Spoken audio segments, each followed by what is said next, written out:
1933 French കോളനിയായിരുന്ന കാമറൂണിലെ മൊമൈക്കയിലാണ് Paul ബിയ ജനിക്കുന്നത്. സെമിനാരി സ്കൂളുകളിൽ പ്രാഥമിക വിദ്യാഭ്യാസം നേടി ഉപരിപഠനത്തിനായി ഫ്രാൻസിലേക്ക് കുടിയേറി.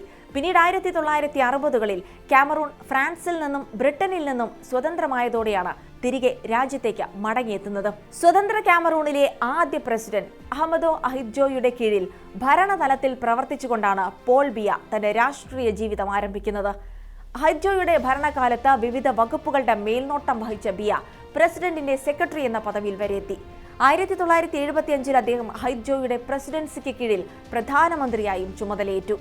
1979 ഒരു പ്രത്യേക ഉത്തരവിലൂടെ പ്രസിഡന്റിന്റെ പിൻഗാമി പ്രധാനമന്ത്രിയായിരിക്കുമെന്ന നിയമവും കാമറൂണിൽ നിലവിൽ വന്നു. 1982 പ്രസിഡന്റ് അഹിദ്ജോ ആരോഗ്യ കാരണങ്ങളാൽ രാജിവെച്ചതോടെയാണ് കാമറൂണിന്റെ രണ്ടാമത്തെ പ്രസിഡന്റായി പോൾ ബിയ അധികാരത്തിലെത്തുന്നത്.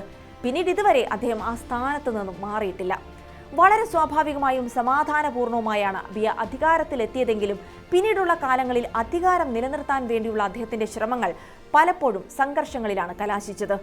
അത് ഈ 2025 തുടരുന്നു. പ്രസിഡന്റായി അധികാരത്തിലെത്തി അടുത്ത വർഷം തന്നെ ബിയയും അദ്ദേഹത്തിന്റെ മുൻഗാമി അഹദിജോയും തമ്മിൽ തർക്കം തുടങ്ങി. പാർട്ടി ചെയർമാൻ സ്ഥാനത്ത് നിന്ന് ബിയ അഹദിജോയെ പുറത്താക്കി. പിന്നാലെ അഹദിജോ ഒരു സൈനിക അട്ടിമറിയിലൂടെ ബിയയെ പുറത്താക്കാൻ ശ്രമിച്ചെങ്കിലും ആ അട്ടിമറി ശ്രമത്തെ ബിയ പരാജയപ്പെടുത്തി. ഇതോടുകൂടി അധികാര സ്ഥാനങ്ങളിൽ ബിയ തന്റെ സ്വാധീനം കൂടുതൽ ശക്തമാക്കി. 1985 രാജ്യത്തെ ഏക പാർട്ടിയായ കാമറൂൺ നാഷണൽ യൂണിയന്റെ തലവനായ ബിയ പാർട്ടിയുടെ പേര് കാമറൂൺ പീപ്പിൾ ഡെമോക്രാറ്റിക് മൂവ്മെന്റ് എന്ന് പുനർനാമകരണം ചെയ്തു.